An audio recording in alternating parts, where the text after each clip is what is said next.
And we are live. Ladies and gentlemen, welcome to the after show. Dennis and I are here talking iPhone 13, iOS 15, and I think probably the most exciting news of all, Los Mobile launching on a new network. Before we get into it, Dennis, how are you doing today? Doing fantastic as always. Coming back from a very fantastic birthday, so feeling Yeah, good. happy birthday, Dennis. Congratulations on surviving another revolution around the sun. That's always reason to celebrate.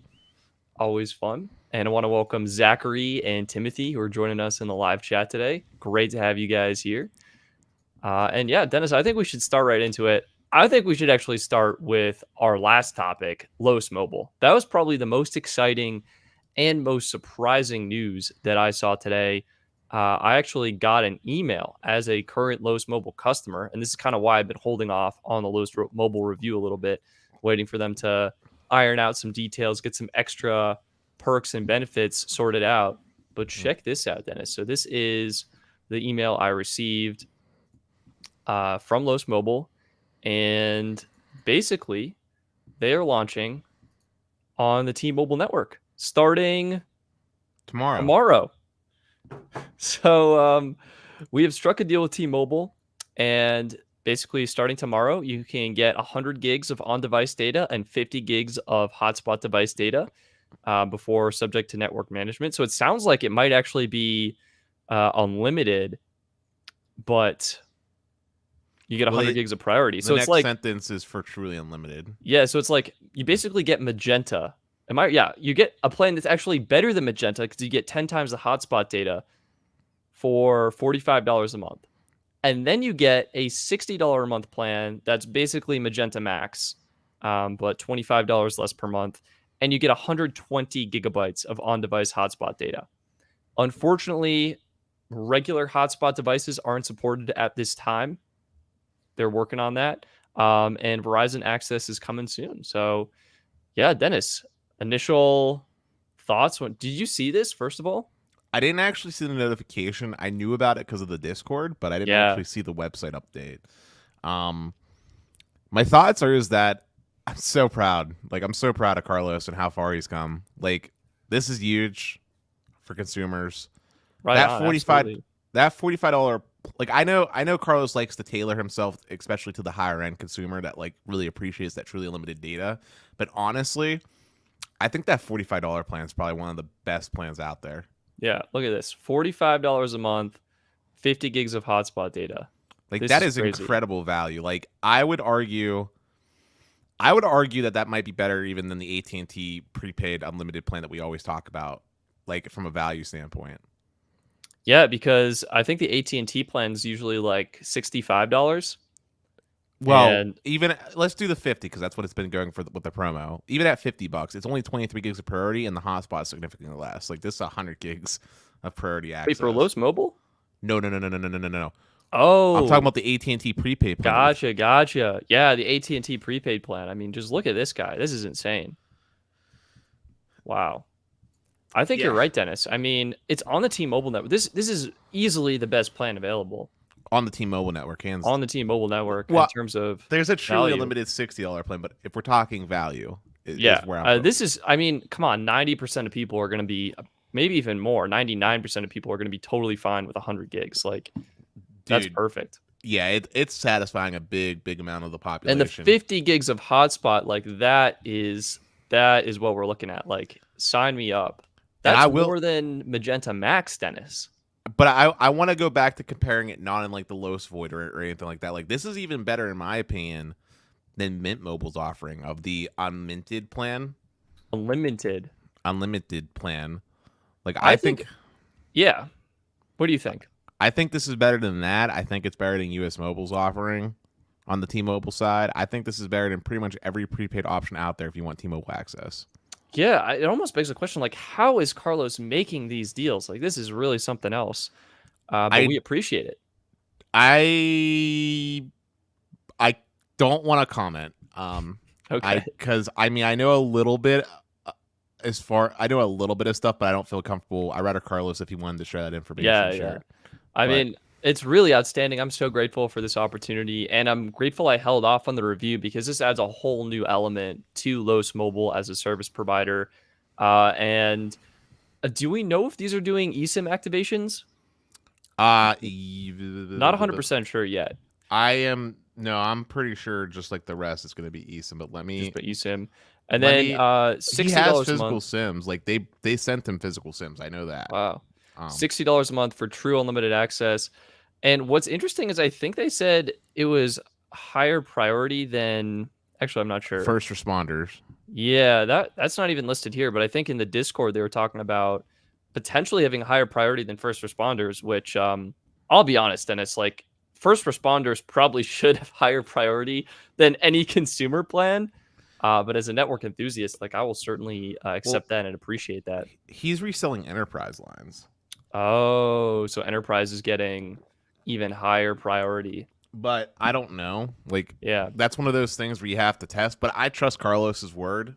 sure. When it comes, I'd be but totally down to test it. but look, I don't know how much of a difference that's going to matter on the Magenta network. You know what I mean? It's Oh, not like they're T-Mobile.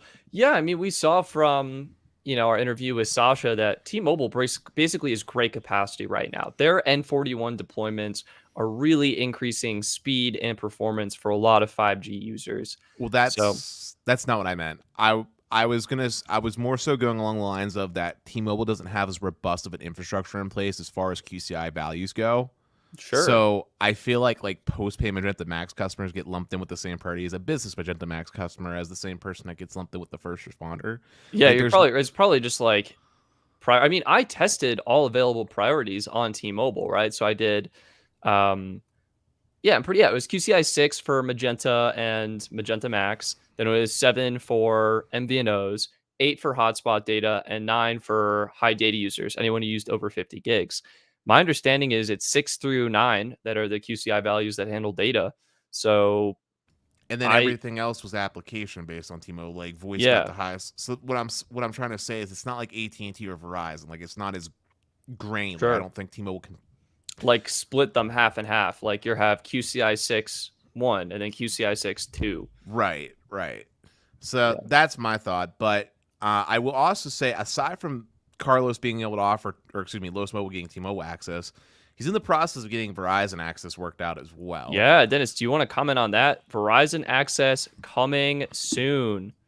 Yeah, so I actually have a Verizon line activated via eSIM on my iPhone 12 Pro Max, and I've been doing some testing on my market. Sneed's been doing some testing in his market, and first off, I got to come out and say I am thoroughly impressed, surprised, and thoroughly impressed by Verizon.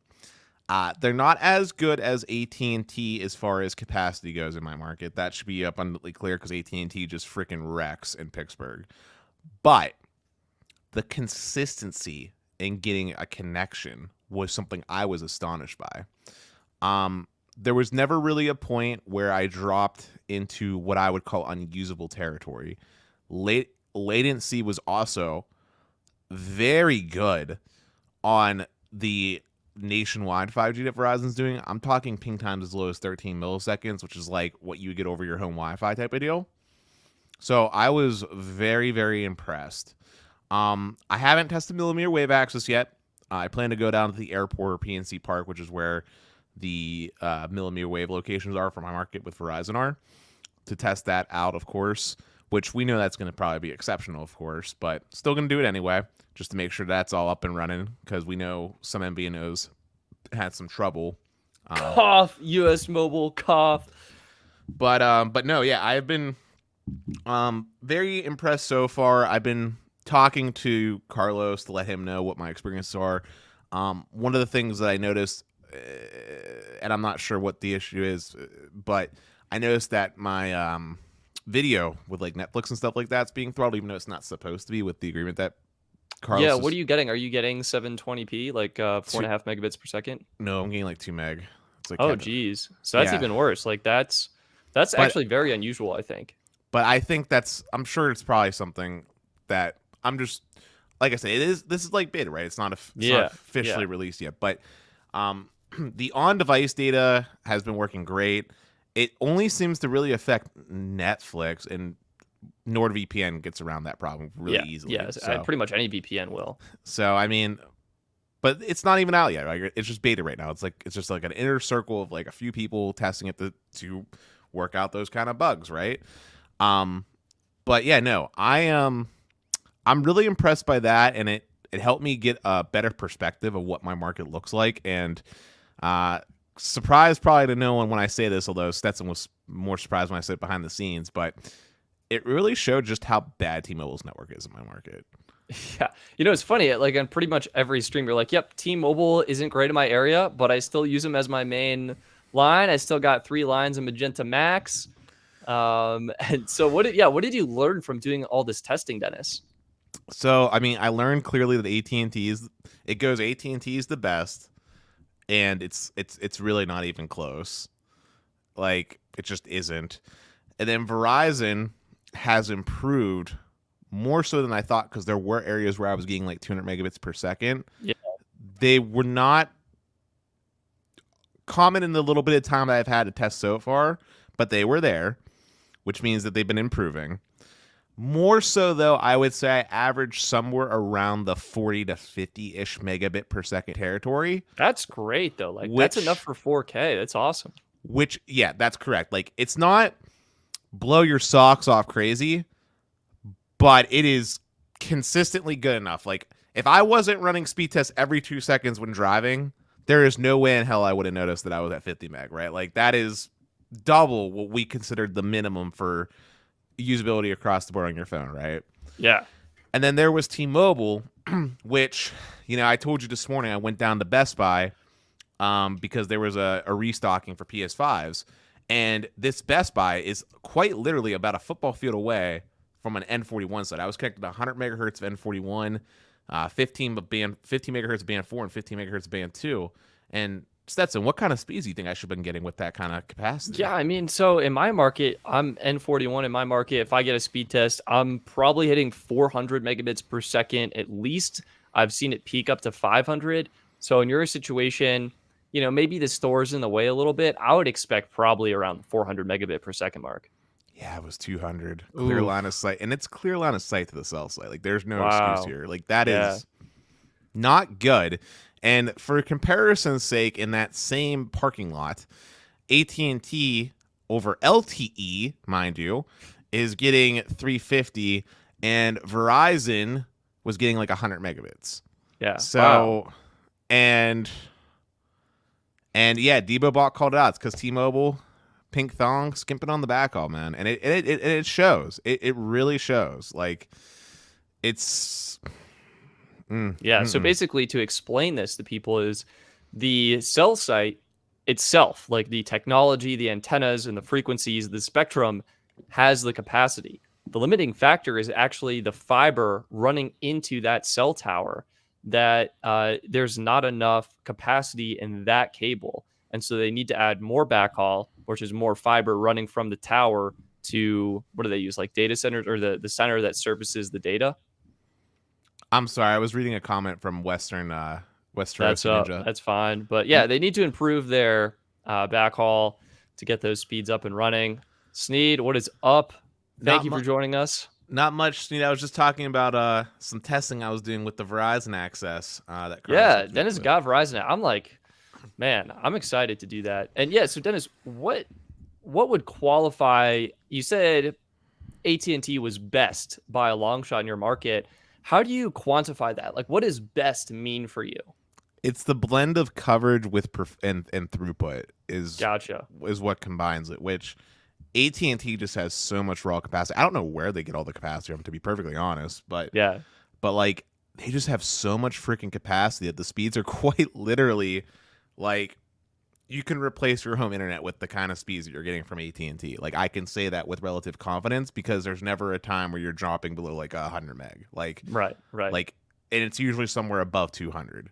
And the uploads are fantastic too. Like, it's like 10 to 60 megabits per second upload speed, which is great for like what you do, Stetson, video creation, right? Like, the speeds are just that good, and consistently. And then the coverage, maybe there might be again, I haven't had Verizon long enough to say this with confidence, but yeah, there might be a dead spot maybe here and there, right? But like, if we're talking anywhere that even remotely resembles some form of civilization that's not like what I call Pennsatucky, like super rural, you're probably getting some level of service from AT&T. I don't know if that's going to necessarily be 5GE, sure, but it might be one of their older LTE sites, and yeah, good enough, right?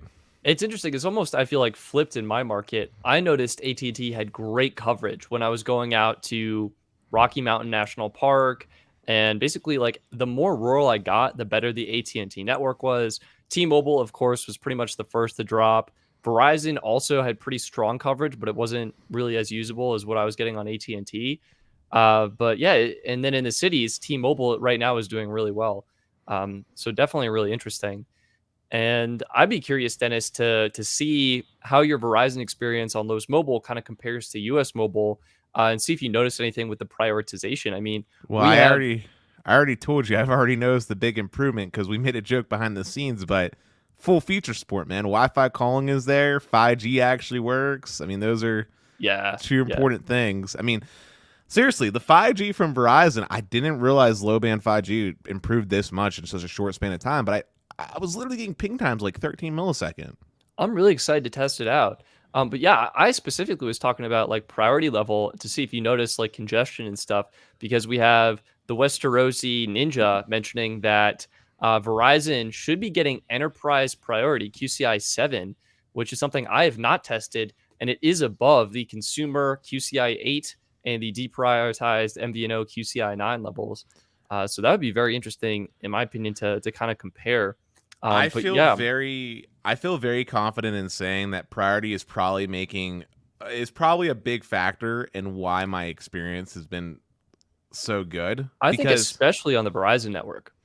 Yeah, because like I said, I told you I was averaging around 50 megabits per second, right? Which I think when you did like your deprioritization, testing, if someone was getting like, it'd be what, like 30% of the 50, right? If you were deprioritized, is that right from your testing? Yeah, after 50 gigs, you're deprioritized in a postpaid plan. But what was the percentage? Like, remember when you did the test and it was like, oh yeah, I filmed Verizon, but I haven't edited it. I think it's around 50%. 50%? Yeah. So if I was deprioritized, I'd only be getting 25 then. Yeah, it has to be congested. Like that's the asterisk has to be congested. But yeah, I think that's kind of why it's pretty slow. I mean, Debo Bob coming in saying AT&T has an astounding network.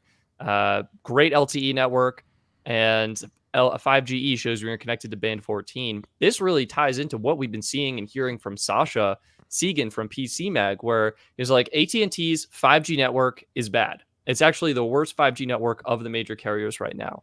But they don't really need to worry about that because their LTE network is already so good. I mean, Dennis, to your point, you were getting faster speeds on AT&T LTE compared to 5G on either Verizon or T-Mobile.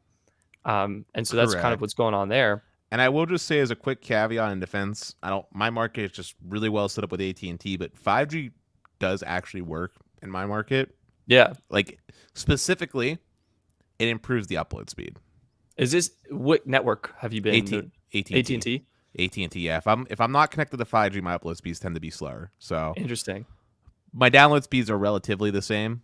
Yeah. Give or take, but the upload speed is where I notice the difference. It's usually a 10 to 15 megabit per second difference. That's pretty good. That's actually what I noticed last year when I was testing T-Mobile. I noticed T-Mobile LTE had stronger upload speeds. Sneed is calling BS. He's saying it's completely different. They're winning awards for it. I'm curious to learn more about that and dive into it.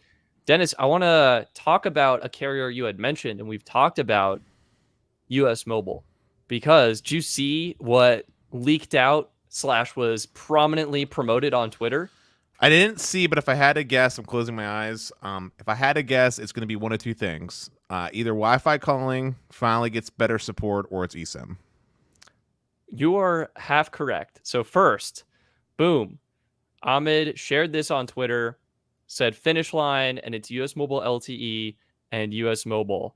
And it looks like I don't know. I guess S is like super LTE for Verizon. P is probably like, I don't know, Primary. primary or whatever. But I think that's what it defaults to on iPhone. But Mhm. this shows eSIM is working. They have eSIM working on their internal tool. Hopefully, it comes soon to a public release. I'm very, very excited about that. Dennis, you were wrong about Wi-Fi calling, but I have some good news that it's different. It's a little bit different, and it's millimeter wave. Check this out. Ahmed shared this screenshot, and millimeter wave 5G getting just no over 2 gigabits per second on Verizon. That's fantastic. You know, honestly, Stetson, I haven't done this yet, but you know what I think I might do if you're okay with it? I'll say it right now on the stream. When I make my trip down to the airport, I might do a YouTube live. Just me doing a millimeter wave test at the airport, the Pittsburgh International Airport. I'll do speed tests with all 3 carriers there on the same phone since I have all 3 of them on this iPhone. Oh, that's nice. Because that would be a really good real world test, right? Like if you think about it, right? Yeah. When do you care most about the fastest possible speeds? It's when Well, you're on a time crunch, right? What better place are you on a time crunch than when you're on an airport in layover, right? You're trying to quickly download a series of Netflix, maybe it's season 6 of Lucifer, so you can have something to watch on the flight. That's when speeds are going to matter, and that's going to be the realest test of all because, you know, with airports, there's a lot of stuff you have to do to be able to like actually have your network up and running, right? You got to have good guard bands in place. So you're not interfering with all that fancy airport equipment, right? yeah. I mean, throwback to the scare that C-band wouldn't be able to be used in airports. Right. And then also, you know, that's also one of the pretty much. I mean, I know there's bigger airports like JFK, but Pittsburgh International Airport gets pretty freaking busy. It's like constantly has traffic going through it. I'll just say that much. So it's a pretty good opportunity to see what congestion looks like too. And I think I might do that if you're cool with it. I might just do it'll be really basic. Absolutely. Yeah. Do some speed tests. Do you know if there are other millimeter wave sites in your in that airport or in your market? I'm only aware of 2 at the moment: PNC Park and then the Pittsburgh International Airport are the 2 that I'm aware of. Sure. Yeah, definitely consider checking out Root Metrics is really good at kind of showing where Verizon themselves are really good at showing where 5G is. But if you go on and we don't zoom to my location and we add this to the stream, you can kind of go to network, Verizon, go to fastest speed found. And this will kind of highlight the dark kind of blue purple areas where you might be able to find millimeter wave. And it looks like Verizon is kind of deploying it, starting to deploy it in some blocks of Pittsburgh. But then it's to your point, like, well, wait, hold up. Click on one of those blue ones real fast. 706 down. I think that's where PNC Park is. Where You think this? You're right around PNC Park. 6. That's where it is. And then maybe this one would be different. 2000. Oh wow! What's funny is that this is actually showing more millimeter wave sites than Verizon's own coverage map. And Yeah, if you look that's why it's so exciting. And what's even funnier is that with Verizon's own coverage map, they don't even like on the if you go zoom out, there's big like red flashing dots for the cities that have 5G. Mine doesn't even have one of those red flashing dots. You have to zoom like all the way in, and there's these little black air like icons. Like you'll click on like the airport icon, and it says 5G ultra wideband enabled. So yeah, I will have to test it out. That is for darn sure. I think the airport's going to be a better one because I really don't feel like paying for parking to go down to the Oh yeah, park. definitely. Yeah, no one likes paying for parking. And it looks like T-Mobile does have some N41. The thing that I'm wondering about is, does T-Mobile have millimeter wave, and where is it? I have never seen T-Mobile's millimeter wave. I'm pretty sure they started it and then abandoned it, and I think it's only in New York. Honestly, I'm going to be honest. I could care less about T-Mobile's millimeter wave deployment at this point. Like they need to get their backhaul in check first and just get this mid-band deployed like legit everywhere like ASAP. Believe me, Dennis, they are doing that. Yeah, I haven't seen anything. Then AT&T, I honestly haven't seen any AT&T ultra capacity 5G or whatever in my market. Do you have any in Pennsylvania? It looks like Philadelphia might have some. What are you talking about for T-Mobile? No, this is AT&T. Oh, sorry. Dude, I don't understand why AT&T hasn't showed off. Dude, I think they're kind of being slow is, I guess, how I would describe it. Like maybe they're waiting for C-band to really go ham on this, but Well, I anyway, mean, on the topic of slow, I will just say, as far as low band coverage goes for 5G, like nationwide 5G, yeah, I think Verizon's been kind of slow on that. It's very spotty.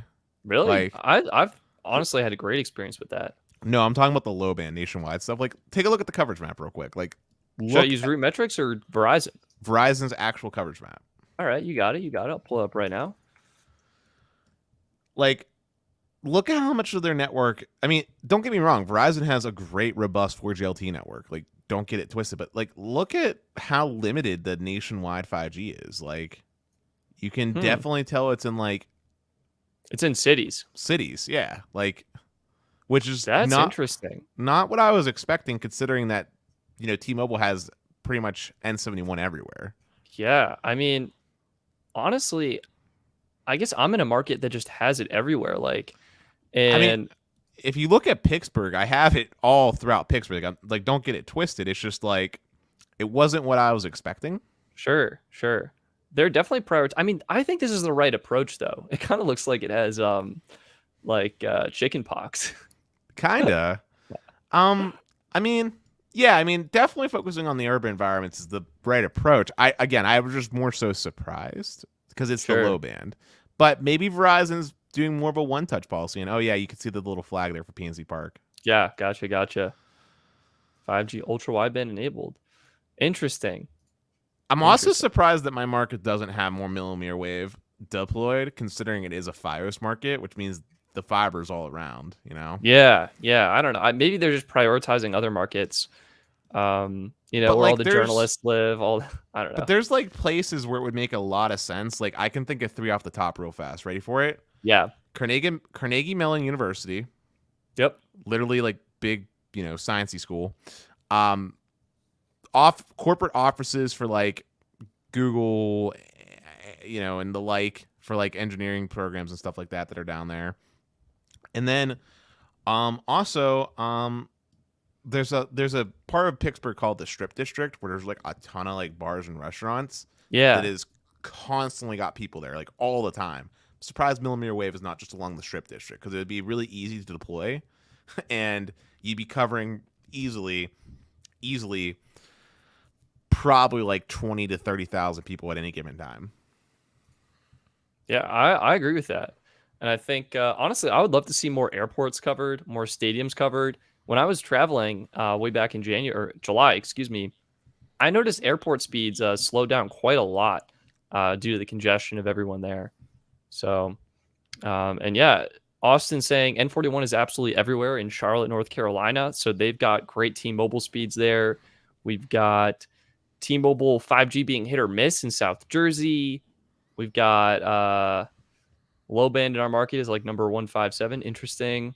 Tampa, hopefully getting C-band in December or January. I think that'll be cool. I think that'll be really, really cool. AT&T has been spotted deploying their C-band as well, getting it ready. Oh, yeah, absolutely. Honestly, Dennis, if I were AT&T, I would have tapped the brakes on all forms of 5G and like started going full steam ahead on C-band. I think T-Mobile has shown that makes the biggest impact or can impact the most customers the most quickly. And I think that's why they're getting the focus. Honestly, I'm just still in awe. Like, again, I make the joke, but like the consistency of signal that Verizon has, that's, if T-Mobile could learn anything from Verizon, is improve the tower density. Like, Yeah. like, oh, dude, it's so incredible to drive and not actually lose service. Like, that's something so interesting. Like, What a story. I don't know, sure. and the LTE is good. Like, I don't know, 50 megabits is still good. Even the latency on LTE was good. Like, it was only like a 20 ping time for LTE. That's really good. I'll Yeah. take that. People like they're on your phone. You're not stress testing the network usually. You're trying to like play a YouTube video, get directions, look up a restaurant. When do you think, Dennis, we'll see the first C-band deployments lighting up? When do you think a customer will connect to C-band, run that speed test, and have their socks knocked off? End of year. End of year? Yeah. End Yeah, of year, I think December. December, January 1st, something like that. Yeah, I think that'll be awesome for sure. This is true. Debo Bop is saying Verizon is the coverage king, but coverage doesn't always equal usability. Well, in my market, you can have T-Mobile where you have poor coverage and poor usability. Verizon has great coverage and not necessarily the most throughput, but that is something I have faith in their large coffers to fix. Yeah. And AT&T is the right balance where they have lots of throughput and very good usability overall. Absolutely. And David says he'll be that guy missing socks. David, that's hilarious. Missing socks. If you need new socks, check out Bomba Socks. Bomba sponsor this podcast. But okay, we geeked out a little bit over wireless as we always do. Let's talk about something else that's going to really shock the audience. Let's talk about iOS 15. iOS 15, yeah. So this just came out, I want to say like this week, maybe on Monday. I think it was Monday this week, iOS 15 launched. And this wasn't like the beta. This was like you can download it. All Apple customers can download it on their iPhones. I got it immediately. And I'll be honest, Dennis, I almost completely forgot what was supposed to be new with this update. But I got it and I've been using it. Did you get it? Are you a day one update to the new iOS? What kind of person are you? I don't know if I was day one because the iOS 14.8 patch was the thing that caught my eye first. Oh, yeah, I got that too. But I definitely updated as soon as I noticed it on my phone. And I gotta say, iOS 15 is really good. It's really good. I've been loving it. It's really good. It is. I made this joke before, but I mean, well, I can't give iOS 15 all the credit. I've been using my iPhone a lot because of Carlos. Carlos is the reason why I've been using this iPhone because that's where all the Sims are on. Yeah, I've been using it a lot recently. But iOS 15 has changed my perception a lot with how I feel about how I interact with my iPhone. I love that picture-in-picture is finally a thing. Most underrated thing that I didn't even think about, but so important. Android's had it for years, and I'm so glad iOS has it. Yeah. So how have you been using that? And it's probably even better on your 12 Pro Max with the biggest screen of them all. Yeah, I mean, what will happen is it's like, I'm watching a YouTube video or something like that, and then, maybe I need to respond to a text message or something, right? Yeah. Well, that's a bad example because you could do it from the notification. Maybe I'm watching a YouTube video and I want to Google search something real quick because somebody talks about something and I want to. Yeah, someone says something in the video, you're like, "Wow, that seems cool. Let me look into that. Let's Google it." So the YouTube video goes back into the corner and then I do my thing, or maybe I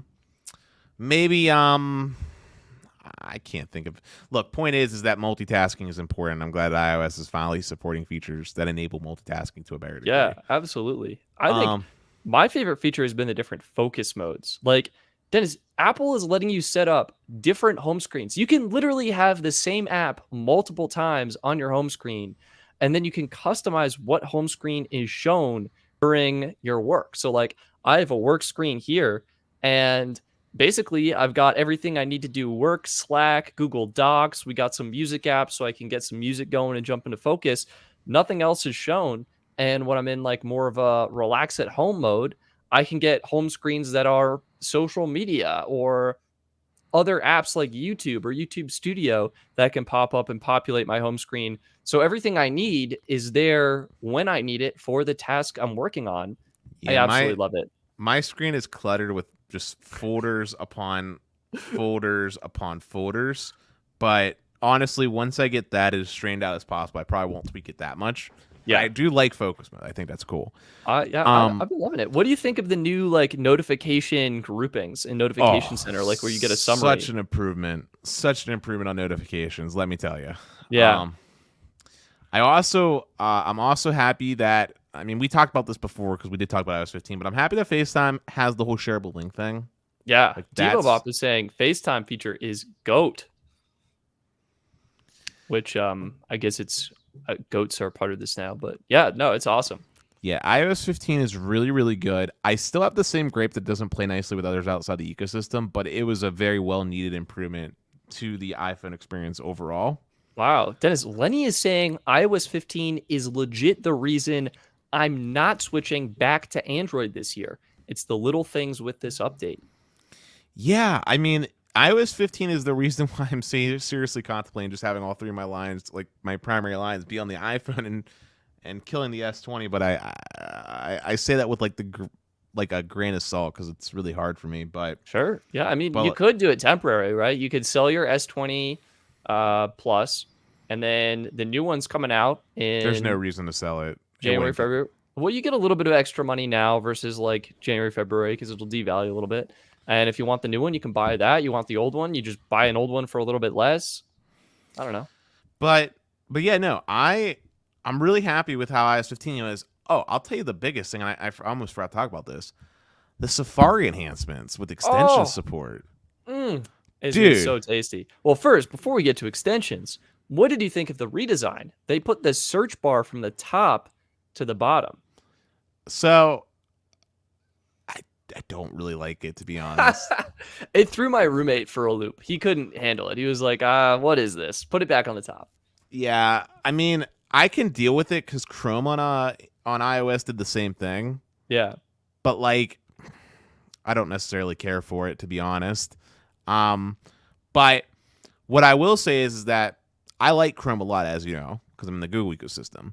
But Chrome for mobile is like a light beer. Like, it doesn't allow you to have extension or anything like that, which really sucks. And iOS, with the new Safari browser, allows extension support and specifically has full integration with my favorite password manager, 1Password, which I thought was huge. So how does that work? Like, normally on iOS, right, you go to enter your password, you have to tap in the password field, and then you get a little pop-up above the keyboard that says passwords. You tap on that, you tap on your password, it autofills, you tap to log in. How is this Safari extension working in comparison to that? Yeah, so like, you're never having to actually leave the app for any potential reason. And if you need to like update a password or generate a random password, do any of those other more full fleshed out features, you can do it right within Safari. Which is a big enhancement. Yeah, that's huge. And believe it or not, there's a browser that was first when it came to supporting extensions, for example, like AdBlock. Take a guess who it was. Oh, no. Was it Internet Explorer? I'm talking about for mobile here, man. Okay, mobile. You're never going to guess. If you say I'm never going to guess, then I have to guess. It's going to be Firefox. No, Samsung browser. What?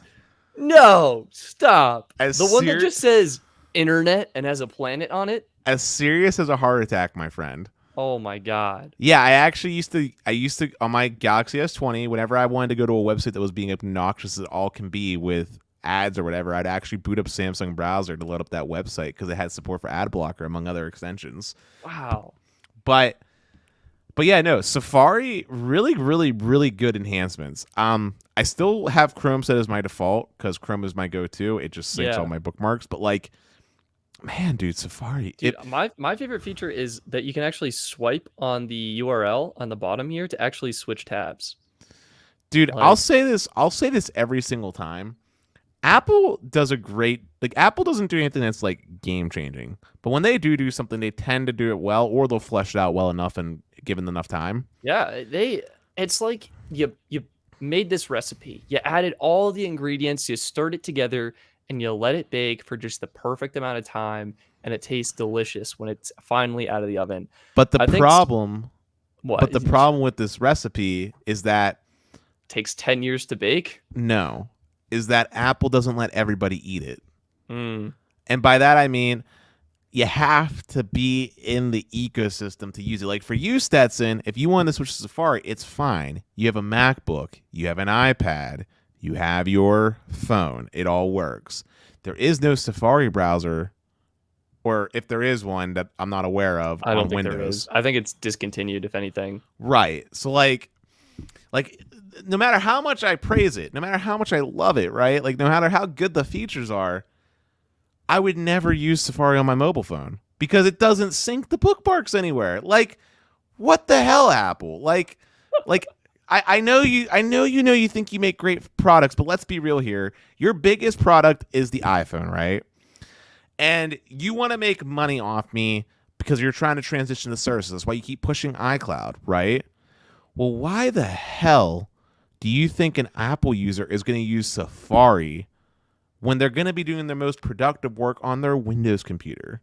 Because simply speaking, I'm sorry, Stetson, M1 MacBook, great and all, but if you need real work to be done, coding, graphical engineering, anything that requires a graphics card, you're doing that on a PC, right? Like that's just what's happening because you can't get an NVIDIA graphics card on your MacBook, and AMD graphics are gone too. It's just that M1 chip that they're pushing towards, right? I mean, I think there are a lot of people that do work on Macs. They're not doing CAD drawings, man. That might be very true, but there's still plenty. Like, what % of workforce is doing CAD drawings? You know. Well, there's a lot of engineers out there, civil, and otherwise. Sure. Yeah, well, there's a lot of other jobs. That's my point. Okay, let me put it this way: if we took the MacBook population, right, the people that buy the MacBook Pros, yeah, I am willing to bet good money that only maybe about, if I'm being really nice, 20% of that population actually use it for anything related to actual like company work, company like laptop, that kind of thing. You go to any company, they're using Windows, or they're not even using Windows at all, and they're just doing thin clients, and they're having you log into like a VPN-esque environment. Sure. Interesting. Huh? Like, well, yeah. Like Mac is just not used in that world. It's just not. And the only circumstance where Mac works is for content creators like yourself, where they use Final Cut, which is fine. And very small other maybe deviations from that. But like, my point being, we're getting off the topic, is Apple, please get the head out of your ass and like let people that pay for your services use it on different platforms. That's how you get people to actually use it. And you can make money in other ways. If you wanted to charge me for Safari, right? I'm being serious. If you wanted to make me pay for Safari as a browser, $5 a month, I'd be open-minded to it if it worked on all platforms. Yeah, like, I'm being serious. Yeah, same thing with iMessage, right? I would pay, like, I'll give Apple money to fix a problem they created. If they made iMessage That's so work, interesting, yeah. If they made iMessage work across platforms on Windows and stuff like that, right? I would pay Apple $2 a month for the privilege. Like, I would actually do that just so I could get people that are like, ooh, green text bubble to shut up. Like, guys in blue now. Yeah, that's not interesting. Actually, so speaking of Microsoft and Windows, did you hear about the new Surface Duo 2? I did not. Tell me about it, Stetson. Let's hear it. So this is the new Surface from Microsoft. It's the second generation of their dual screen device, their phone. Dennis, it's got 5G support. It's using the Snapdragon 888 processor, so it should actually be like usable this time. We got a triple camera setup on the back, what you're used to with the ultra wide, the wide, and the telephoto. And that's pretty much it. I mean, not too many other changes there. But yeah, I mean, what are your thoughts on this kind of design and form factor for a Surface device? Also, I guess in the hinge, there's now a little bit of a screen that you can kind of see your notifications and stuff through.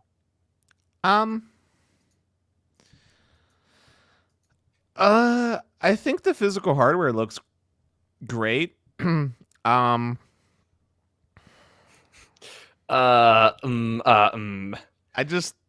don't see a realistic scenario where I use this as a phone. Would you rather have this 2-screen device that folds in half, or would you rather have Samsung's Z Fold 3 that takes sort of a phone and turns it into a single screen tablet? Z Fold 3. Really? You're going Z Fold 3? Yeah. I haven't tried either of them. I'm very interested in what Microsoft is doing here.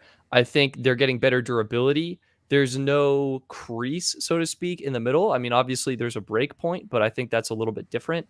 And I think the multitasking is better. That's my gut instinct with 2 screens versus 1 screen. But like, okay. So we get into this topic about multitasking, right? Yeah. But how much work are you actually doing on your phone where you're doing multitasking? Like, it's not like you're whipping out Excel documents. I mean, I do about 5 seconds of work until I get frustrated and realize it'd be way faster to do on a computer. Then I open my computer and actually get work done. Right. Like, I got into this talk about with Sneed when we were talking about like iPad when we had Sneed on, right? Where I said like, you know, who's doing work on their iPad, right? Well, like I especially don't see that happening on like a phone, right? Like, you're not going to be doing Excel sheets. It's going to be annoying, right? It's going to be frustrating unless you have like a keyboard, like a dedicated keyboard. And I just don't see the use case for it. Like, I don't see what this second screen is giving me. Like, okay, I see the book, right? Like, go back up to the book real quick. Yeah. Like I see the book. Okay, great. I get to read a book in a traditional sense, but how is that any different from me just scrolling down from page to page, right? Like, I can fold it and have it sitting on a desk. Okay, there's cases that do that, or I can just prop it up against something. Yeah. Like, oh, okay, I can do something with this email. Okay, like, there's just no use case that I see this like serving that makes sense.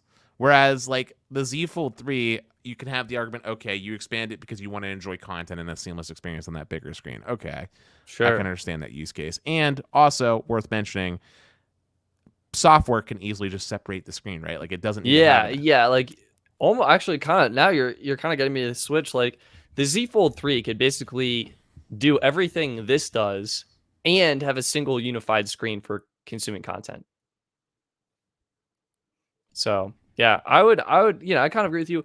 I'm really interested. I mean, I think the use case is kind of having the separation between different things like calendar and email. I really like that. And I think I'm curious to see how people respond to this, because obviously last year the software was a dumpster fire. We'll have to see. I'm glad it got 5G. Glad it got, the necessary camera improvements it needed. I don't think it'll really sell too well, though. We'll see.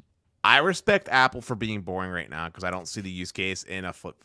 It works. Like, Apple is boring, but it works. And that was kind of what we talked about with Sneed last time. Like, the iPhone upgrades, Apple, in my opinion, improved the 3 most important features of a smartphone, which are boring but add up to a great overall experience. Battery improvements, camera improvements, and on the 12 Pro and Pro Max, you have the display improvement going up to 120 hertz. 13 Pro. Oh, God. Am I saying 12? I've been saying 12 so much. Yes. The 13 Pro Max, 120 hertz display. Yes, and there was minor things too, like the reduction in the notch for more screen real estate, and then also... well, you know what's funny about that, Dennis? Yes. They shrunk the notch horizontally, not vertically. So the only screen real estate you're getting is like bigger like bumps in the top corners. And you know what Apple is putting there? Nothing. But still an improvement nonetheless. But more importantly, you actually skipped over something, which was cellular connectivity. Yeah. It's the first iPhone to support Wi-Fi 6E. Well, actually, wait a minute. Was it in the specification that supports Wi-Fi 6E? I know. I actually don't even know. I don't think so, to be honest. Actually, you know what? I don't think. Dennis, I think you have to retract that. Oh, God. Pull that back. I know the Galaxy S21 supports Wi-Fi 6E with the new modem, but Samsung is on it. I don't think iPhone supports it. Jesus. Well, still better connectivity nonetheless. I mean, it's still an improvement with the new 5G chip. Although even then, Sneed was saying that there was some issues with the antenna configurations with how the S20 did it. So we don't even know if that's necessarily the case. Yeah, I'm curious to actually put these to the test. I'm picking up one tomorrow and gonna do some speed testing. Gonna get some content up around it. See how it compares to the previous generation. I might even try and pick up an iPhone 11 just to use it to do like a 3 generations of iPhone 11. I have an iPhone 11. Dennis, you should be the one getting the 13, so you can do the speed test. But yeah, I will if there's a good deal or if I win it, but I'm not gonna buy it with real money. Yeah, I mean, you could trade in your 12 Pro Max and basically get it for free from whatever carrier you wanted to. I'm not financing for 36 months. You're not. The lure of having the same phone for 3 years, isn't that enticing, Dennis? The allure of being in prison to one carrier for 3 years is not enticing. Yeah. I guess it's true. Well, won't you have AT&T for the next 3 years? I mean, maybe. Best in your market. Just bought a house. Odds of moving are probably pretty low. Parents are on it. Well, not to be the bleak and morbid person here, but if theoretically speaking, my father passed away, right? I'm not going to move everyone to Magenta, to T-Mobile. I would move them over to the Magenta plans because it's cheaper than what AT&T, because I wouldn't get the discount that my dad gets for stuff. So, but that or I would just do the Los mobile line. Like, I'd just do Los and call it a day, you know? Yeah, it's great what Carlos is offering. So, yeah, I think that's pretty much what we had on the docket for agenda. We talked iPhone 13. Do you have any other impressions of iPhone 13 now that some of the reviews and early looks have been out? Yeah, I still have my stance that it's like not worth. Like, it's it's a great phone, but like if you got a 12, this is not for you. If you Yeah, I got mean, if you got an 11 Pro, if you got an 11 Pro, I don't even think this is for you. I think the person that these 12s and 12 Pros make sense for, or anybody that predates like iPhone 11. yeah, my thing with that is like if you own a 12 Pro, like the people, like there's no one who owns a 12 or 12 Pro is deciding to upgrade. I think they already know. Like they upgrade every year and that's what they do. They love Apple. They're like me. They review cell phone plans. They upgrade every year. Like there's no consideration. Or as you mentioned, it's people who have the older generation devices who are like, should I upgrade this year? And I think when you start to hit the 11 or 10R or 10S, then yeah, it makes more sense. Yeah, but like I would even argue that like I don't know. I feel like this is like an S year for Apple. Like again, like a repeat S year. Like I feel like we've had a few S years in a row, right? Like 11 Pro was exciting. It was a semi-ish new design, right? Like ish, right? Okay. It was, right? I mean, Pro Max specifically, it was the biggest phone Apple released to date type of deal. Like it was a pretty big I thing. mean, what about the 10S Max? I forgot about the 10s Max. Shit. Well, basically, look, we keep getting these like minor revisions, right? But there's Sure. not a specific like okay, they talked about the camera enhancements, right? We talk about percentages Yeah. and stuff like that. But when I watch videos doing the video, like the photo comparison, I'm not like I literally can't tell a difference. I legitimately cannot tell a difference between like the photography improvements, like at all. Battery life is meaningful. Dude, actually, I wanted to talk about that. PC Mag, Sasha, our friend Sasha, did battery life tests. Check this out. Pro Max, 18 hours video playback. Pro, 16 hours. 12 Pro Max, 15.5. Regular iPhone 13, 15. Dennis, this year's iPhone 13 is getting just under 30 minutes less battery life than the 12 Pro Max for continuous video playback. How cool is that? That is very impressive, a very impressive enhancement, but I mean, look at that leap. That's a good like 3.5 hour jump right there. I just there's not a look. Battery life improvement's great, but chargers exist, right? Like you're around electric, probably in your car, your house, or what have you. Like you can choose up, right? Sure.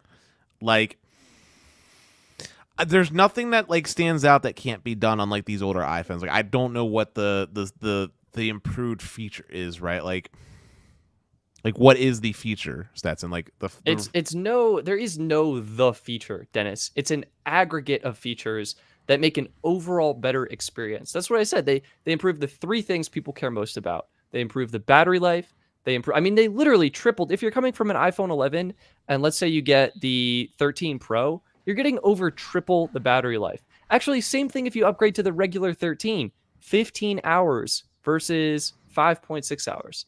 Like that is a huge jump. The cameras, The Verge said that these are some of the best cameras in any smartphone to date right now.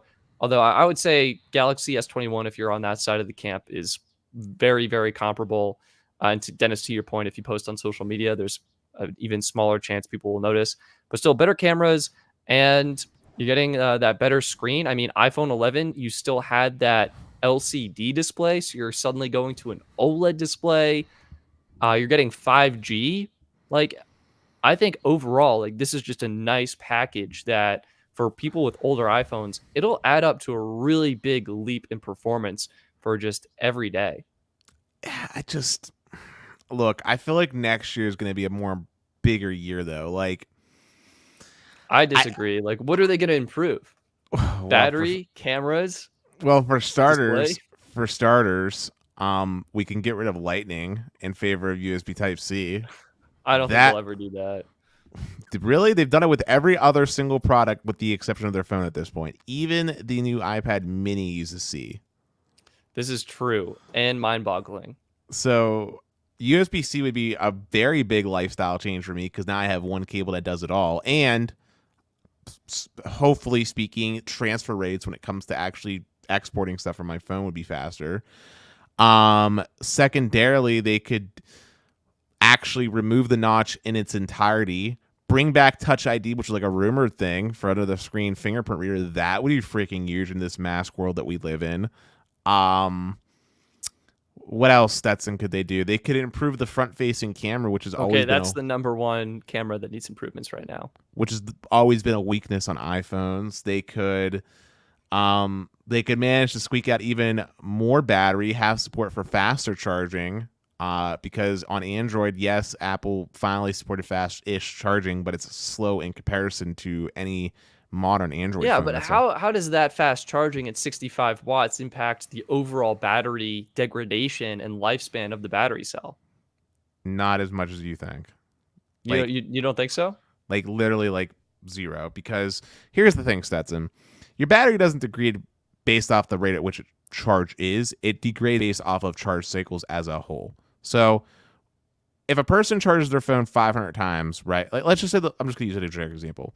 Let's just say after 800 charge cycles, your phone's battery degrades to an 80% threshold, right? If a person charges their phone 800 times slowly or very, very fast, they're still going to end at that same level of 80% degradation. My understanding is that when you're fast charging or wireless charging, it's adding more heat to the charging process, and that can accelerate the degradation of the battery cell. So yes, you stole me off there, but I was gonna say the more important thing when it comes to the health of your battery is heat. Batteries don't like heat, but realistically speaking, fast charging, wired at least, it's not adding as much heat as you think, Stetson, because fast charging only works up to like 70, 80%. Yeah. And then it slows down and trickles, right? The same thing happens with very slow charging, and you'll feel your phone get hot. And wireless charging is the most inefficient and the one that's going to conduct heat anyway, and is also slower than fast charging hardwired. So this is true. So and Apple's promoting that up the wazoo with MagSafe, right? So this is also true. So clearly, like, that's not an issue or a concern, like, really realistically speaking. And if it was, then you would see phones like my Samsung phone, after the year and some change of use that I've had on it, like, being like dead much quicker, which it isn't. In fact, this phone actually, if I really want to take my time and keep things optimized, typically does better with battery life than this phone.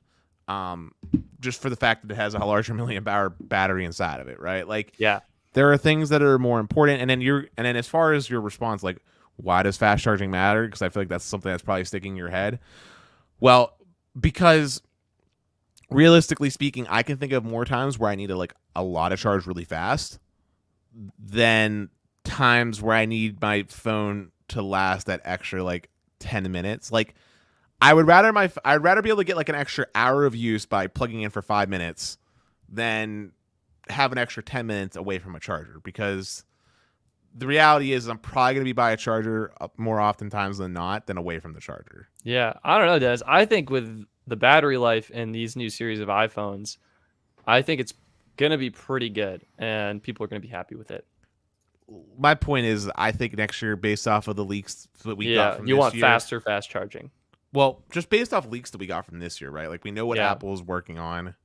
Some of that stuff didn't make it this time around. I feel like next year is going to be bigger and more impactful. I'm not saying that it's not a good phone to get. I'm not saying it's not a great package. I'm just saying, like, there are things that you can do that that aren't necessarily revolutionary, but would have a great impact on user experience. Like, if you did USB-C, fingerprint reader, and improved fast charging, I think these are three things that people can all take great benefit from. Like, sure. And then the front-facing camera enhancements too, because that's a really weak I agree with that the most. Yeah. So actually, that said, I actually will be picking up the iPhone 13 and 13 Pro tomorrow. What kind of videos would you, Dennis, and the audience, Makeo, Timothy, more Minecraft, the Westerosi Ninja, what would you be interested in seeing for video content on iPhone 13, 13 Pro? Like, what are you curious about? Wasn't one of the things dual eSIM? Dual eSIM. That is here, 100%. So I'd like to see something about dual eSIM.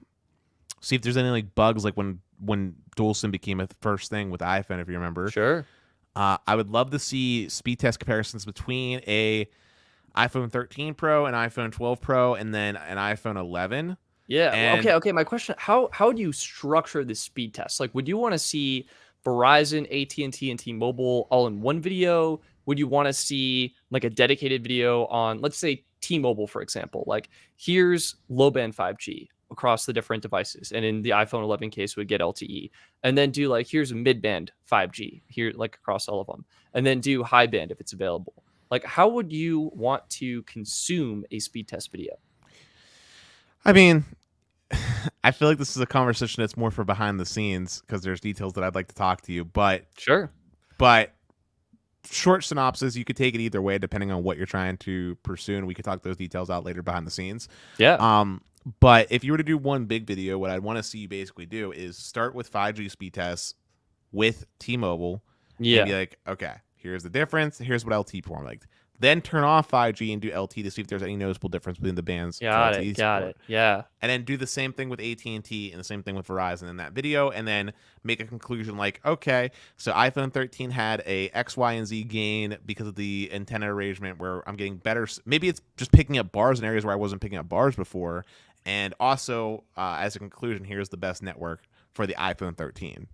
Right. Oh, that's so great. And yeah, would you want to see those like aggregate in one video, or do you want to see like a Verizon focus video or It a? depends. It's Okay. going to Okay. depend on how the video Sure. is. It depends on what the focus of the video is. Oh, And Timothy's saying all in the same video. Just get them all at once. Okay. Follow-up question. For, let's say, comparing 5G. Last year I did a video where I tried to get the best performance possible. And so as a result, the phones were in different locations. And I got some feedback that people wanted to see the phones in the same location. So would you want to see, like, if I'm doing a 5G comparison of Verizon versus AT&T versus T-Mobile, would you want to see the phones in the same location of 5G? Or would you want to do like, here's the best possible performance you can get on the 5G networks? both. You would do both. Same video, So, different video? all right, Stetson, here's what I would do, okay? Yeah. Because I know how long it would take you to make such a video, this is what I would do. Break it up into parts where you do T-Mobile, AT&T, and Verizon. And then after you collect all your data, you make the large comprehensive video where you really flesh it out. But you got to narrow it in on a focus, right? Like if we're talking like, if this was the title of the video, best carrier for iPhone, that's when you do the best carrier for iPhone, or you could say network improvements for iPhone or whatever you want to title it. Then you focus on just that one thing. And if we're talking about networking as the whole scope, I'd want to see that LTE to 5G comparison. And I'd also want you to throw in a Samsung phone for more perspective in that scenario. Yeah. I might actually do that as a separate, do like a Pixel 5 versus S21 versus iPhone 13. Right. It depends on what the focal point of the video is, though. And I think that if we're going to make it with such a large scope, you should have parts where you can upload, where you just like, hey, here's the T-Mobile segment that I got done recording because I know how long it's going to take you. Yeah. Oh my God. But also, if we're focusing on network for focused connectivity, aside from the 5G and LTE connectivity points, it would be useful if you could also test Wi-Fi connectivity as well. That's okay. Yeah. That is really interesting. We might need to upgrade our router for that. I don't know. Actually, we have the new X5 gateway from Xfinity, so I can use that. Hey, Stetson, I know this was totally not on the docket, but you've had a little bit of time now. Have you tested Xfinity? Yeah. Okay, so I've tested Xfinity. The gateway is awesome. I think the coverage footprint is probably better. I mean, it's probably just in a better spot of the house. What crushes me is the upload. Like, I back up everything with Google Drive using the Google Drive app. And things went from taking, a couple minutes, couple seconds to upload to like 30 minutes to upload a file. And I'll bring this into context. I'm doing some freelance video editing work, right? So I finish a video edit. What do I have to do to share it? I've got to upload it to Google Drive, wait for Google Drive to process it, or just get the link and email the client like, hey, here's the video. And so all of a sudden, like, you're adding tons of extra time to my workflow of uploading the video just because the upload speeds are at 35 megabits per second. So instead of like 2 minutes, hey, here's the video file, it's like 30 minutes of waiting. Here's a video file. Sorry, I swear I'm not being slow. It's my internet. So synopsis, both great download speeds. I think most average consumers would be very happy with either option.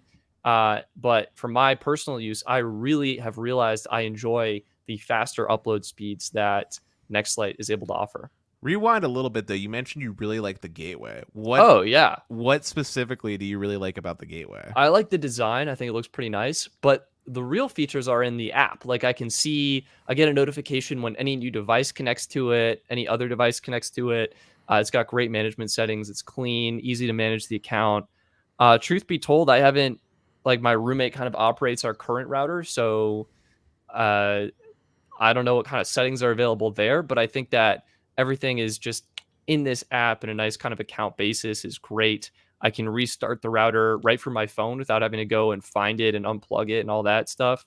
And it was super easy to do something like changing the password, right? Just So right in the it's app. so that's the thing, and I was hoping you would touch on that. Is that I've had Xfinity Gateway before. There's a reason why I went away from it, but it is what I like to call idiot proof. Anybody can make changes that they need to do through that app, which is actually pretty god tier. I'm impressed with Yeah. Comcast Yeah. for that. But Stetson, I'm gonna let you answer Pro Gamusin's question. I'm gonna quickly use the bathroom real fast. Sure. That sounds great. So, great question, Pro Gamusian. Thank you for asking. Lowe's mobile review. I've been working on it, and I was kind of holding off because Carlos had teased that we might see connectivity on additional networks. And what do you know? We got an email today that we talked about earlier in the show that Lowe's Mobile is coming. They're getting a $45 a month, 100 gig on device data and 50 gig hotspot device data plan on T-Mobile. And Dennis has actually been testing Verizon, which is coming soon. And that's what this is here. So I really think that for this review, I've been waiting. I might try and test out a T-Mobile line when that's available. But yeah, that's why it's been taking me a long time to create this. I do have a Cricket wireless review that I've been working on that is almost done. So something there. But yeah, my schedule's been pretty full. I've been trying to do a lot of the deal analysis on the new iPhone 13s for you guys to help you make sure you're saving them as much money as possible. Yeah. But now that I'm back, I want to circle back to Xfinity, not to Yeah, derail sure, too fast. absolutely.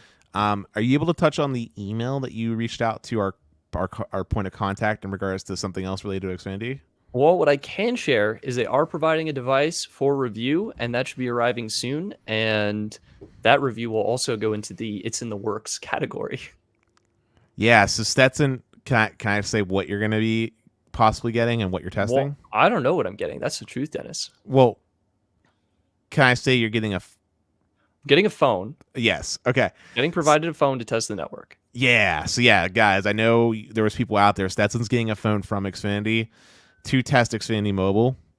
And yeah, Xfinity has been kind enough to hook up Stetson with their internet and stuff like that so that we could Test out Xfinity Mobile. I think that's probably like we recommend them so much, so I'm really eager to see, what the experience is like, how the setup is like, and things like that. What I really want you to do is I want you to go to that millimeter wave site like you did. Yeah. And do a side-by-side comparison of millimeter wave performance on Xfinity Mobile versus Verizon True.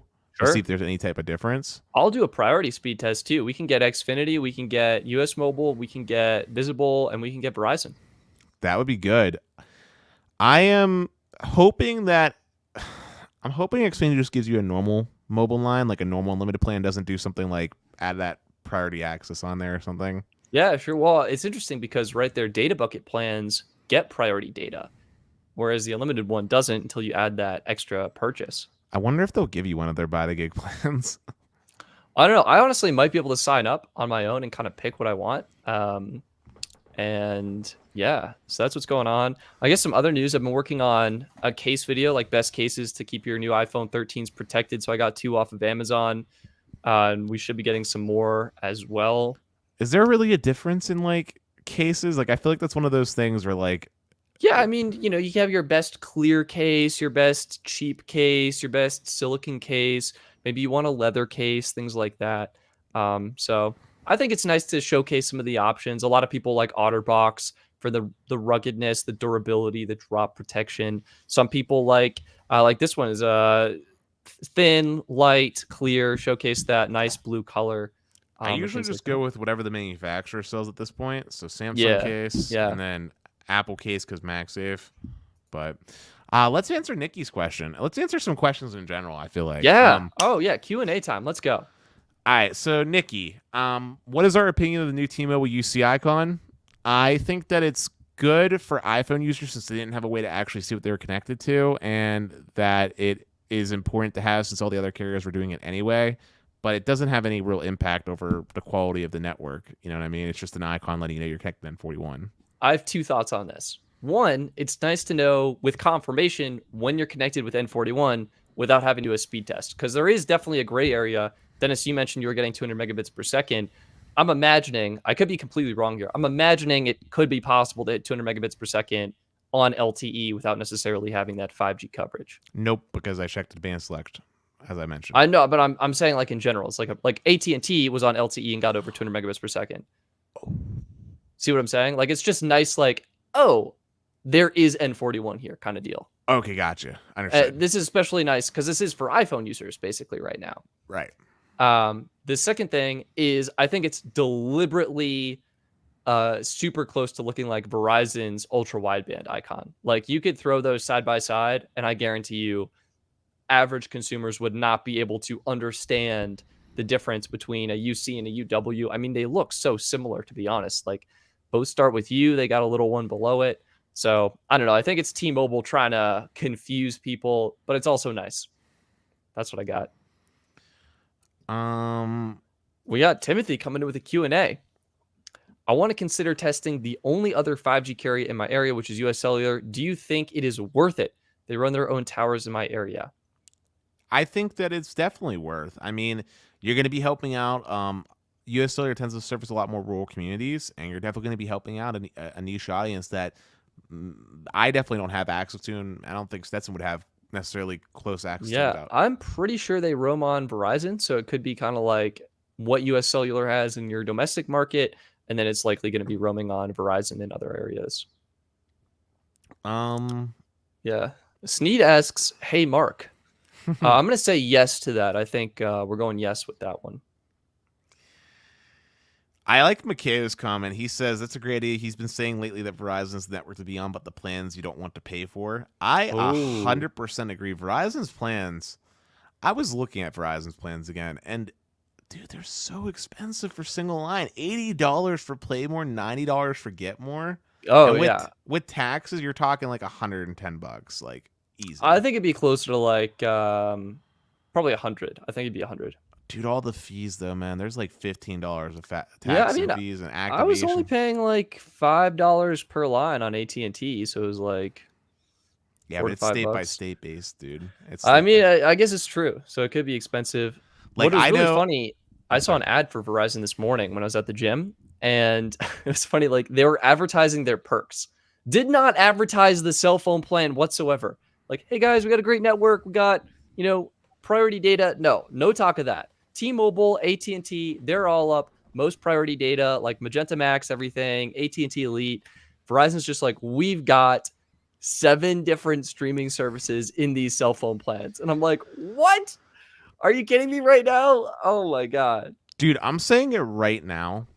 If Verizon wanted to actually turn on growth mode and start getting customers, and they didn't want to make any changes to the priority cap, like anything like that, they wanted to keep the video resolution in place, if they would just lower the cost of their plan, I guarantee you they would get so many more customers. Like I'm going to put it this way.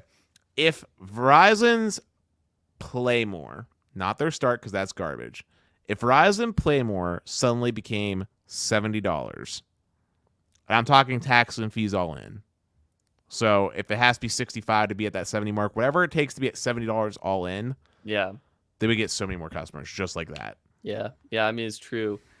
I mean, yeah, I think it's not that bad, though, to be honest. If you look at a family plan, which is what I was kind of doing in my latest videos, it turns out, I was looking at iPhone 13 deals, Dennis. It turns out Verizon and AT&T are actually cheaper than T-Mobile is. And that's because T-Mobile requires their Magenta Max plan to get the best trade-in credit and best promotions. I thought that was kind of interesting. Yeah, but if we're talking about plans that you want to use, like... Yeah. Verizon, you don't want to be on Verizon network with Star. Let's just get that right out the Oh way. yeah, it's so bad. It's like like literally get visible at that point. Just save the extra money and like save up. And then like AT&T, you might be able to get away with whatever their starter plan is, but honestly, you I should think you'd be. be fine. But honestly, you should be getting Elite. Like, I think you should get Elite if you get the discount. Like, I think it's expensive for most people and they probably don't need it. I don't know, man. I mean, Elite's is such a good plan. You I love mean, it. like The HBO Elite's. Max, I mean, it's like a good value. It's just, I think for most It's not people, even they're just the probably good fine. value; it's the no video cap, man. It's the reasonable amount of hotspot data that you get. Like, there's other Yeah, things that sure. go in it that I guess make you're it. right. I mean, Verizon doesn't even have a no video cap option. Actually, some people have said it's available as an add-on. But When you're yeah, it's connected kind of like crazy. ultra wideband only, though, like it's only like when Yeah, you're connected ultra wideband. Which how often is that happening? You know what I mean? yeah, yeah. But TS Sambino asked, "What's your favorite carrier, Ooh. Stetson?" I think I know the answer, and I think they have a Fox that goes along with their Yeah, I mean, branding. I love Mint Mobile because I use them as my personal carrier. I think it's a tie between like Mint Mobile and US Mobile. I love what Mint Mobile's doing, making everything super affordable and actually including all the features like visual voicemail, Wi-Fi calling, 5G access, all that stuff. But I love what US Mobile has done with their dashboard, and I particularly love their data usage analytics tool. I think that is awesome. I haven't seen other carriers do anything even close to that. So, I like both of them. They're both kind of doing their own thing, carving their own path. That's what I got. And And if anybody is wondering what my favorite carrier is, I'm gonna say, it's definitely AT&T. well, no, well, we're talking about carrier as a whole. We're not talking about network or plan. Well, Or you don't perform. like paying an arm and a leg for your cell phone service? I mean, AT&T doesn't play nice with Android, man, and that's a That's true. that's an Dude, important thing. I got visual voicemail on Cricket on my Pixel 5a. I did not get visual voicemail on Pixel 5a from AT&T directly. Like, what is going on? Is this a hard thing to do? Dude, I'm gonna say something. I don't know if I've ever went on record in going this route, but honestly, I'm not trying to blow smoke off Carlos's ass or anything. But honestly, I think Los Mobile is my favorite carrier. Like, Wow. legit, he does taxes and fees included. He Yeah. has access to all the networks with the priority data, and you're paying a price point that I deem fair for a single person user. Like I said this before, I don't need all the bullshit like perks, right? Like I don't need Yeah. I don't need HBO, I don't need Hulu. Like, don't get it twisted, I love HBO, but like I don't need that, right? And for $45 a month, like that plan he's coming out with on T-Mobile for $45 a month, that's a freaking fantastic price point. And AT&T's access that he's getting on the Death Star, as he puts it, with true unlimited priority data on both the hotspot and the priority plan is Yeah. really good. I think Los Mobile's like number one choice overall because he's meeting that right. He's meeting that right mark where you're getting great access with really no real compromise on your network experience, and I respect that. And Yeah. if I can't pick them as a real option, then I would probably go with Mint Mobile due to their exceptional customer service, and US Mobile would be a close second because of their fantastic app, but there's compromises there, and that's what's bad for me. Like I know what Mint Mobile is, and I know what I'm expecting from them when I get in at that price point, but but like US Mobile has real drawbacks that make it really hard to recommend. Yeah. Like, The visual voicemail, the Wi-Fi calling, things like that, just little quirks. yeah, and I think doesn't I'm not quote me if I'm wrong, since I don't really know, but does Mint Mobile give you texting and calling to Canada and Mexico? Yeah, they do include that for free now. Yes, I like that. That's a good thing. But yeah, as Sneed pointed out, Los Mobile is network focused, no frills, and that's what I want on my carrier, right? Like anything else is cherries on tops and great, but when you start adding like cherries on tops, or nuts or whatever, maybe I don't like nuts. Maybe I don't want nuts on my ice cream, right? It You could have a doesn't, nut allergy. That's actually very common.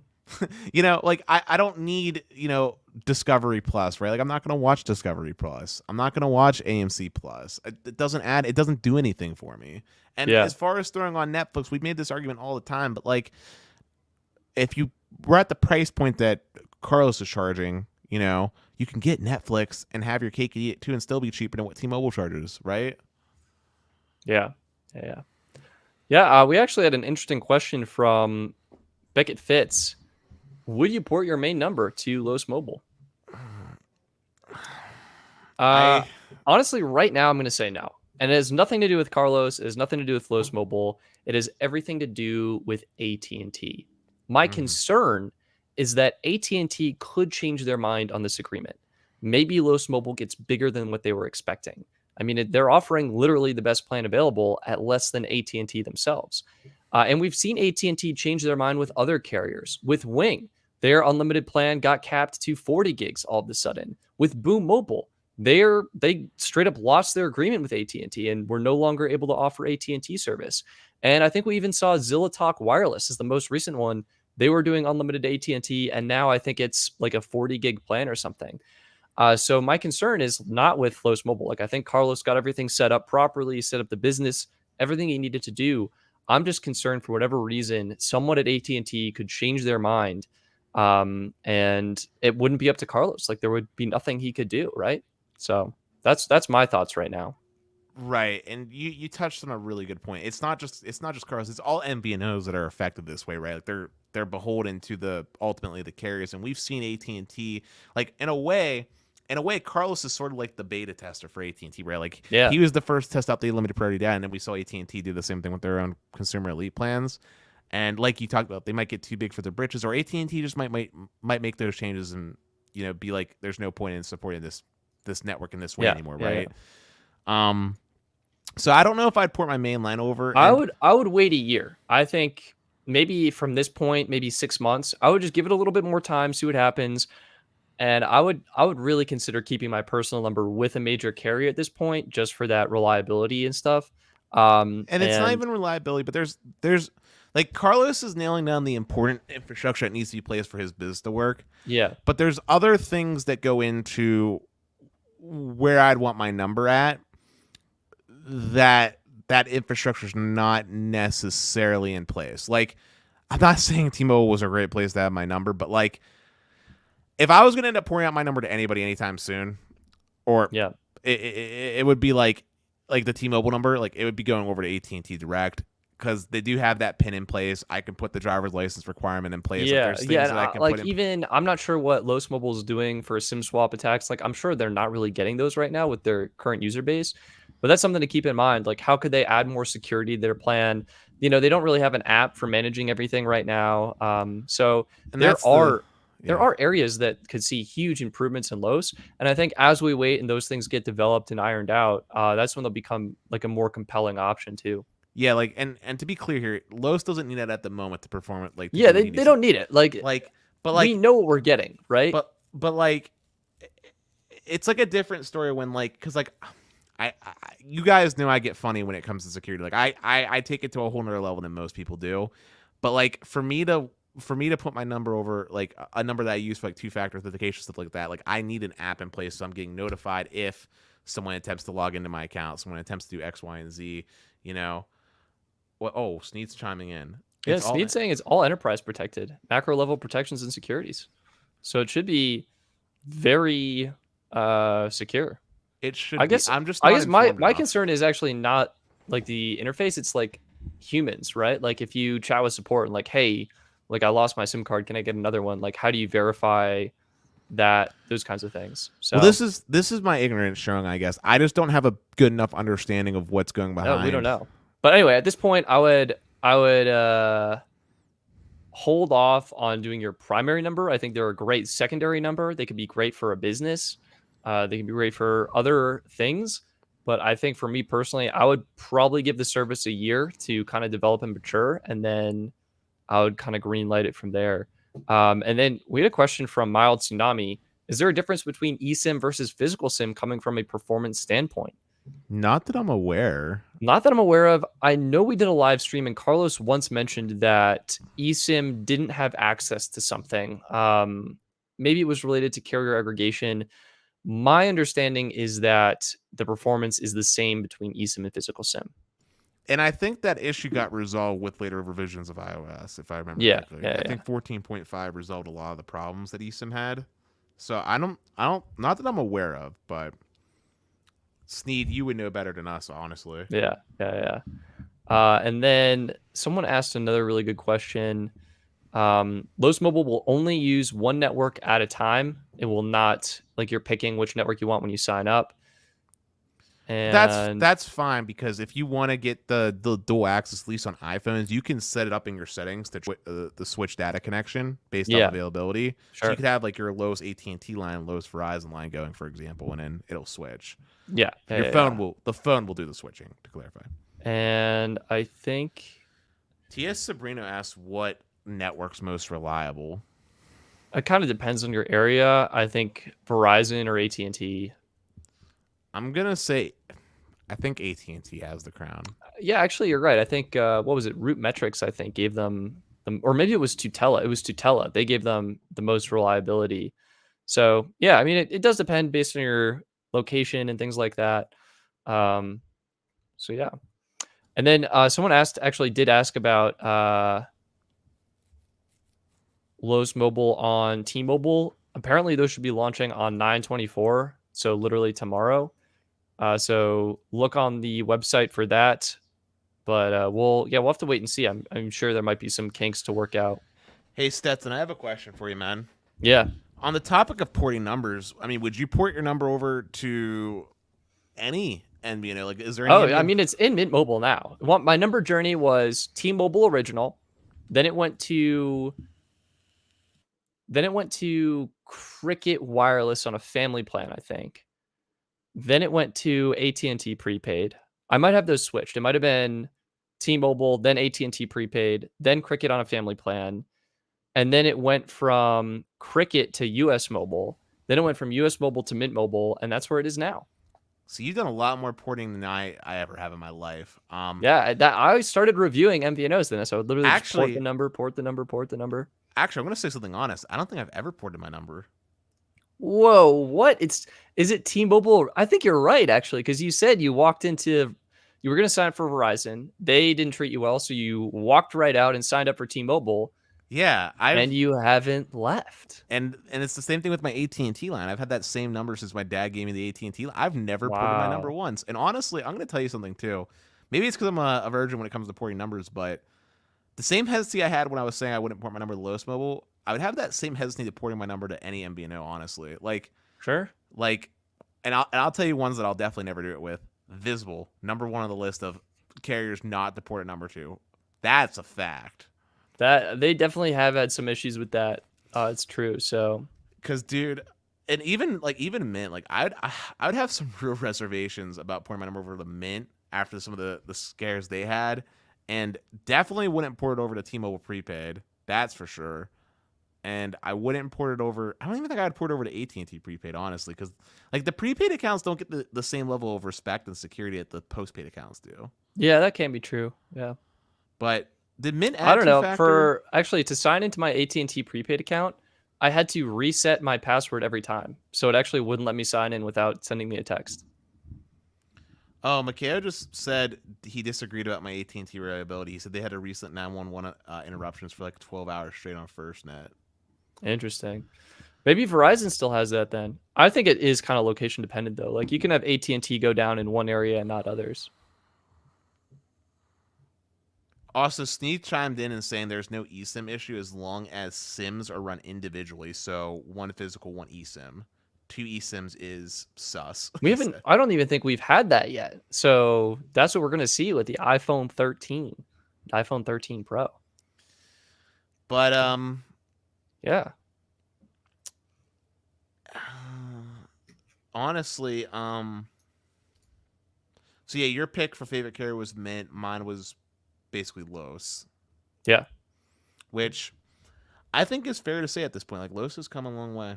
Yeah. I'm really happy with them. I mean, they have a website now. It's awesome. So they're making big moves, and I'm excited to keep following them, keep my eyes on them, and all of that stuff. And I'm excited to test out millimeter wave now at the airport and do some fun stuff like that. So I think that's going to be it for this stream. Dennis might actually do a bonus episode testing out millimeter wave. Yeah, we might see what happens with there. But either way, please click the like button if you enjoyed this. Just give it a tap. It really does help support the show. Make sure you're subscribed. and share this episode with a friend if you enjoyed it. Let people know we're starting this new channel. And yeah, a lot of people getting their iPhones tomorrow. I guess final question, did you order your iPhone to your house, or are you doing an Apple Store pickup? I'm doing Apple Store pickup because UPS, we're like the last stop. The UPS drivers are just like, you know what? We're going to go over there first. Yep, these guys are more important. We're the last stop, so I'm picking up in stores. By the way, Steve commented. He said, "By the way, I'm a Patreon supporter as well." Steve, thank you so much. Really do appreciate that. And thank you to everyone who supports us on Patreon. We really, really love it. It really does. It really helped out with the AT&T video. The service was astronomically expensive, and I canceled it, but it was worth it to get those kinds of test results. Well, you might be getting some more AT&T lines again because I got in a family plan, and it's coming out to about 45. Actually, it might be like 55 a month right now, which is a little more than I would want, but it's better than being an individual. Hey, Stetson, one more hot question for you. Yeah. Wait, this is really funny. Oh, Apple Store pickup for sure, and then ship to my house. Interesting. House too, yeah. So, quick question for you, man. Do you think it's worthwhile for the everyday consumer to have multiple carriers? Definitely not. You should not. 100% not. What am I doing with? I have like 10. Here's. You don't think there's a word it doesn't have to be necessarily postpaid, but I'm saying for example, let's use the Los Mobile example, okay? T-Mobile $45 plan and then AT&T $60 plan, for example, or maybe definitely not. Or maybe it's Visible $25 plan and Los Mobile. I think it's edge cases. If you're a trucker, yes. If you're like us, super into networks, sure. I think 99% of average consumers stick with your carrier, enjoy the service. In my opinion, you're not getting any added value. It's you get to use your phone in maybe 5% more locations. And what are you doing on your phone anyway? Are you streaming a video? Are you trying to get directions? Most directions will cache offline and still work anyway. I find I use my phone most times when I have Wi-Fi or I'm in a well-populated, area with great coverage. Well, let's use your trip that you had when you went on that hiking trip. Remember a little while back? Sure, yeah. If you were stuck with just using Mint Mobile, would you have been okay, or were there large dead spots? I mean, there are tons of dead spots, but it's I didn't need my phone. I was outside hiking. I was enjoying the wilderness.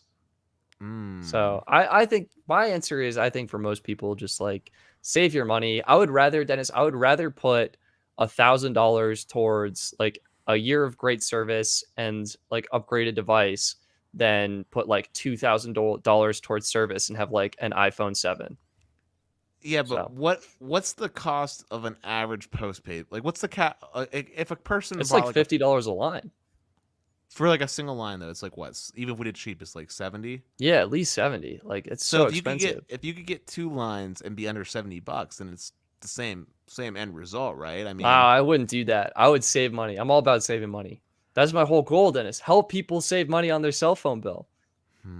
Yeah. Here's another question.